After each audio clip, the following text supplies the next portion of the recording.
Bismillahirrahmanirrahim. Assalamualaikum warahmatullahi wabarakatuh. Apa kabar anak-anak Bu Santi hari ini? Semoga semuanya sehat, semuanya kuat, semuanya luar biasa hari ini ya. Bertemu lagi bersama Bu Santi dalam pelajaran tematik kali ini. Kita sudah masuk tematik tema 6 ya. Jadi disiapkan buku tematik tema 6-nya. Kemarin kita sudah selesai di tematik tema 5 ya. Meskipun kemarin Bu Santi cek masih ada yang belum dikerjakan tugas-tugasnya, nanti silahkan dikerjakan kalau tugasnya yang masih kosong ya. Ya, sebelum kita mulai belajar, alangkah lebih baiknya kita berdoa dulu supaya apa? Supaya pelajaran kita hari ini insya Allah akan Allah berkahi dan Allah beri kemudahan pada kita dalam kita memahami pelajaran hari ini. Istidadan doaan bismillahirrahmanirrahim. Allahumma ftah lana hikmataka wansur alaina rahmataka min khazaibi rahmatika ya arhamar rahimin. Rabbi zidni ilman warzuqni fahman. Allahumma la sahla illa ma ja'altahu sahla wa anta taj'alul hazna idza syi'ta sahla. Amin. Ya, kita sudah berdoa, alhamdulillah.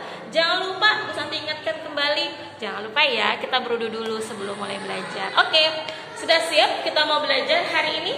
Nah, pasti sudah siap, sudah sarapan, sudah mandi, sudah rapi pakai bajunya. Boleh pakai baju seragam, boleh pakai baju bebas, yang penting rapi ya. Oke, hari ini kita sudah masuk di tema 6, tematik ya, ini. Oke, sekarang teman-teman silakan buku tema 6-nya diberi nama dulu.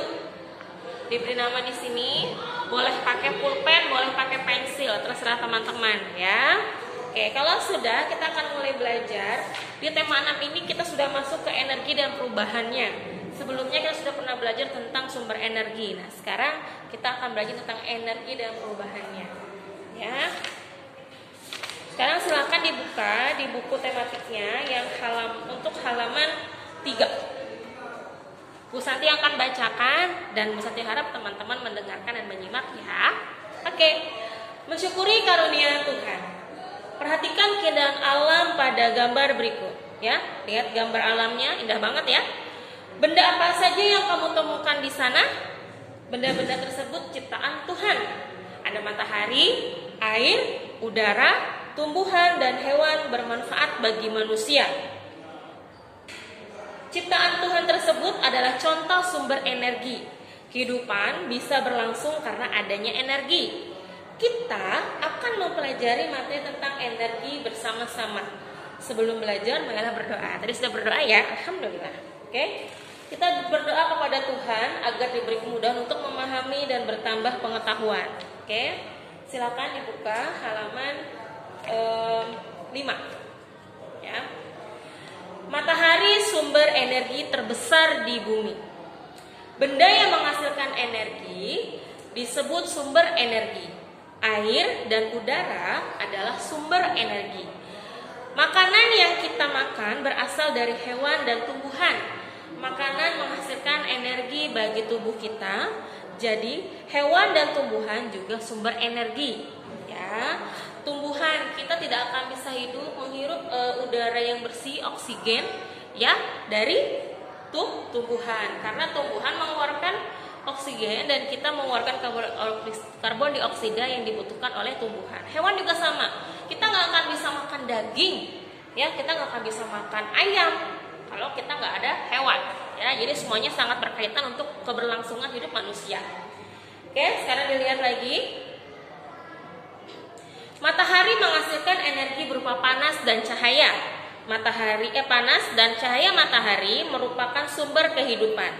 Matahari merupakan sumber energi terbesar di bumi. Oke, perhatikan gambar di samping. Ini adalah proses fotosintesis. Dilihat, apa sih Bu fotosintesis itu? Biasanya fotosintesis itu adalah proses sebuah tumbuhan itu tumbuh atau cara tumbuhan itu menyerap energi yang ada di muka bumi. Ya, kita lihat di sini. Tumbuhan itu bisa tumbuh ya, karena kan ada tumbuhan yang memang dia harus terkena sinar matahari ya, agar dia tumbuh dan tumbuh subur ya.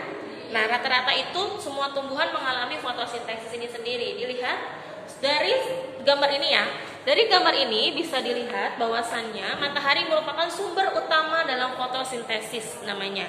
Ya, di sini di akarnya bawah ada air, ada mineral ya dari akar-akar tumbuhan, kemudian ada karbon dioksida atau CO2 yang dibutuhkan oleh tumbuhan, kemudian ada energi cahaya, ada oksigen yang keluar ya yang kita hirup, kemudian ada gula atau yang masuk ke muka bumi. Seperti itu ya. Jadi tumbuhan ini merupakan sumber energi juga buat manusia ya. Nah, kemudian tanpa cahaya tumbuhan tidak dapat berfotosintesis. Fotosintesis menghasilkan makanan dan oksigen. Makanan dan oksigen sangat penting bagi kehidupan manusia dan makhluk hidup lainnya. Oke. Selain membantu fotosintesis tumbuhan, cahaya matahari juga bisa menghasilkan energi listrik ya. Melalui pembangkit listrik tenaga surya atau PLTS, energi cahaya matahari diubah menjadi energi listrik. Contoh PLTS terbesar Indonesia terdapat di Kabupaten Karangasem, Bali. Kalian pernah lihat nggak? Kalau misalkan kalian sering lewat jalan tol keluar kota ya, ini suka ada tiang yang atasnya seperti ini. Bu Santi sempat berpikir ketika Bu Santi belum tahu gitu ya, Bu Santi berpikir kok bisa ya jalan tol itu atau jalanan yang ada di ibu kota itu kok bisa ya ada lampunya dan nyala terus, bisa nyala ketika waktu yang dibutuhkan gitu. Karena dia nggak ada kabel, terlihat tidak ada paralel kabelnya yang saling berkaitan gitu ya. Kalau yang di Jakarta gitu ya. Kemudian kenapa bisa ada lampu di situ? Dari mana listriknya? Oh, ternyata setelah Bu Santi cari-cari, nah dia memakai ini tenaga surya ini untuk listrik. Jadi dia akan menampung ketika siang hari listriknya, tenaganya listriknya menampung di sini cahaya mataharinya. Kalau nanti ketika malam, waktunya sudah malam gelap, maka tenaga surya ini akan mengeluarkan cahaya berupa cahaya di lampu sini, ya seperti itu. Coba kalian perhatikan, banyak banget tempat-tempat yang tiang, kemudian tiang listrik tapi pakai atasnya seperti ini. Kalau tidak salah Bu Siti pernah lihat ada di tol juga pernah ada, kemudian di daerah-daerah kota itu pernah ada seperti ini ya. Oke, lanjut. Oke, sekarang dilihat halaman 6 yang atas nih. Kita akan sama-sama berlatih menjawab. Dari tadi nih Bu Santi sudah bacakan tadi informasinya tadi. Nomor 1 kita akan sama-sama jawab. Informasi apa? Informasi apakah yang terdapat pada paragraf pertama? Coba kita lihat paragraf pertama. Apa informasi yang terdapat? Oh, paragraf pertama ternyata ini. Benda yang menghasilkan energi disebut sumber energi. Ya, air dan udara adalah sumber energi. Berarti informasi yang pertama adalah apa? Benda yang menghasilkan energi merupakan sumber energi. Dan yang termasuk sumber energi adalah air dan udara.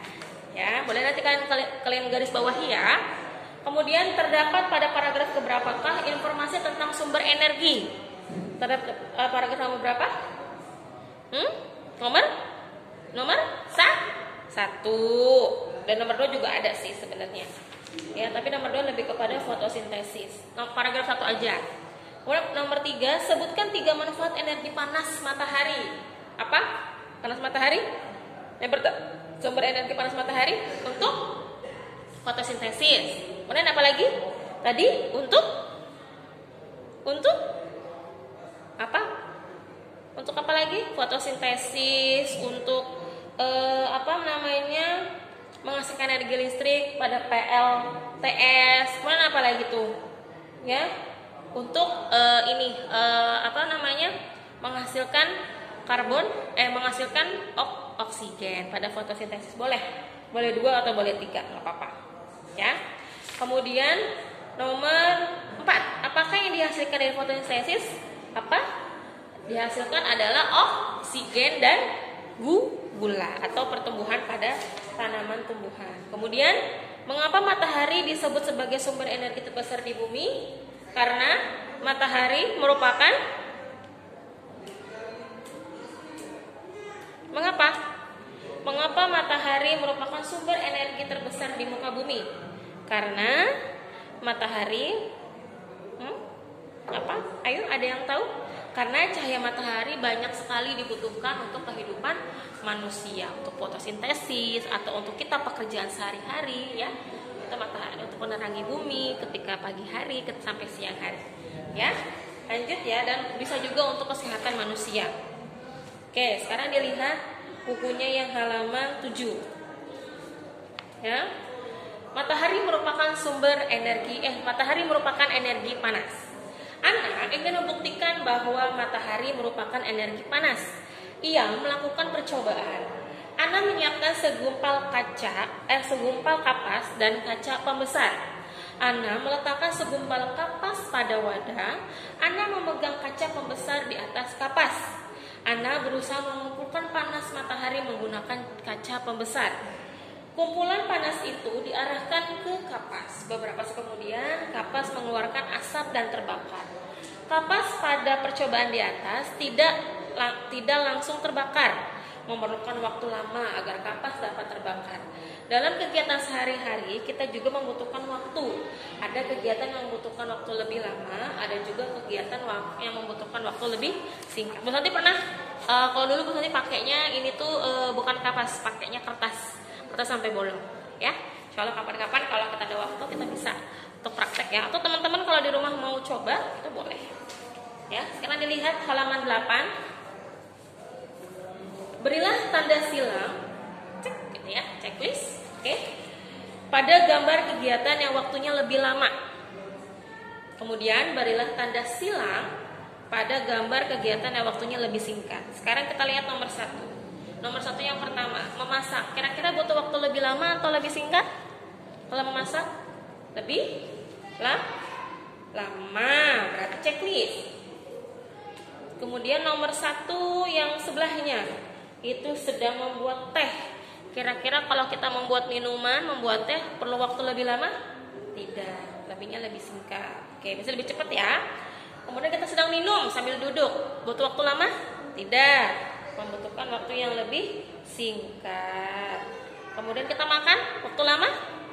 Lama biasanya ya. Kemudian sikat gigi harus lama atau singkat? Harus lama. Ya.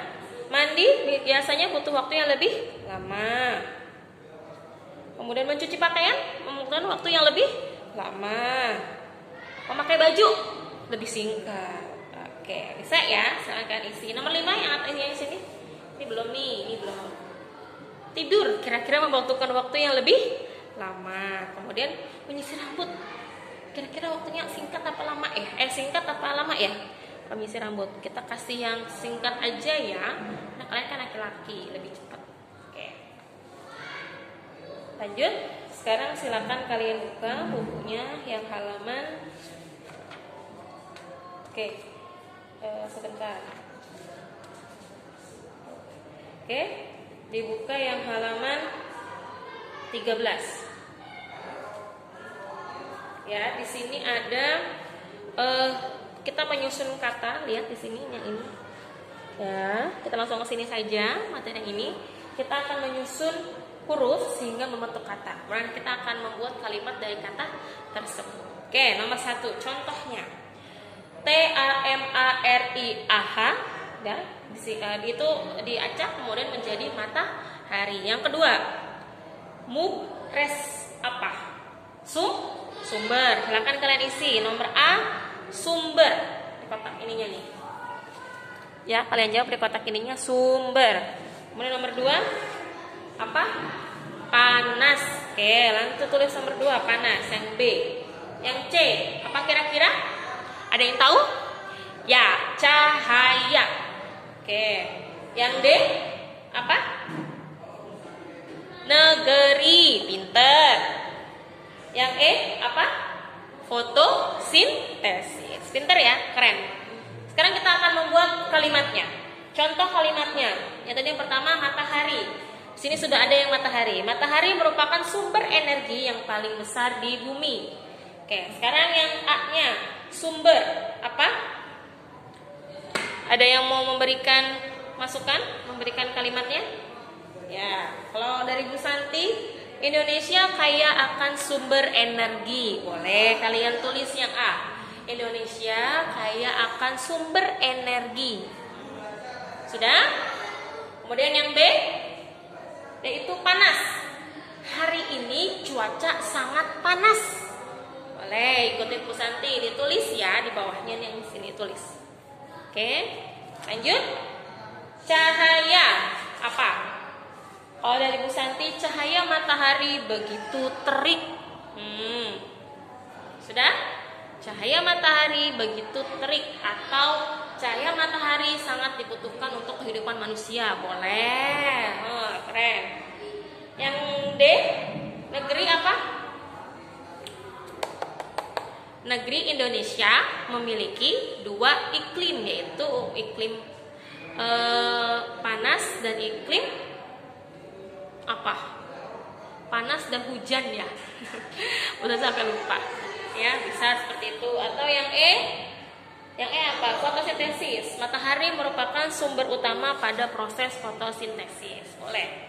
Ya, silakan kalian tulis, boleh sama seperti jawabannya Bu Guru.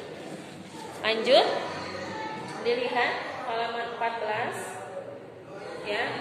Ana dan teman-teman telah menyusun kata dan membuat kalimat. Mereka menyimak penjelasan Pak Guru. Mereka menyimak penjelasan bahwa air juga merupakan sumber energi. Ketika diminum, air akan memberi energi. Setiap hari tubuh kita memerlukan air hingga 3 liter. Tubuh kita akan lemah jika kekurangan air. Oleh karena itu, kita harus memiliki persediaan air bersih yang cukup di rumah. Tidak semua tempat tersedia air bersih yang cukup. Di beberapa tempat, orang harus membeli untuk mendapatkan air bersih. Kita harus menghemat saat menggunakan air. Matikan keran setelah digunakan. Jangan menghamburkan air untuk keperluan yang tidak penting. Minumlah air yang sudah direbus. Jangan menyisakan air minum. Sangat banyak contoh kewajiban di rumah dalam menghemat energi. Oke. Jadi kalau minum, tuang air ke gelas secukupnya, kemudian minum dan habiskan. Tidak ada boleh air yang tersisa di gelas. Kalau melihat keran air di kamar mandi terbuka dan air sudah penuh, silahkan dimatikan. Dan kalau wudhu, terutama kalau wudhu, bisa pelan-pelan membukanya, kecil saja, tidak perlu sampai besar pol semua. Ya, karena Rasulullah pun mengajarkan kita untuk selalu berhemat. Ya, oke, sekarang dilihat halaman 15. Yang ini. Berilah tanda centang di samping gambar yang menunjukkan kewajiban menghemat air. Kemudian beri tanda silang di samping gambar yang tidak menunjukkan kewajiban menghemat air. Yang pertama, minum air, menghemat air. Kemudian kedua, mematikan keran, ya, kewajiban menghemat air. Yang ketiga, gosok gigi tapi airnya sampai tumpah-tumpah tuh luber. Kira-kira menghemat air bukan? Bukan, berarti silang ya. Kemudian yang keempat, main air tuh pakai selang, ya. Itu merupakan kewajiban menghemat air bukan? Bukan, berarti silang. Kemudian sedang main air, mengambur-ngamburkan air. Yang kelima, ya, berarti tidak sedang berkewajiban menghemat air, berarti disilang. Yang terakhir, sedang menyiram tanaman, merupakan kewajiban menghemat air. Bisa ya? Bisa dong anak Santi mah. Oke, selanjutnya.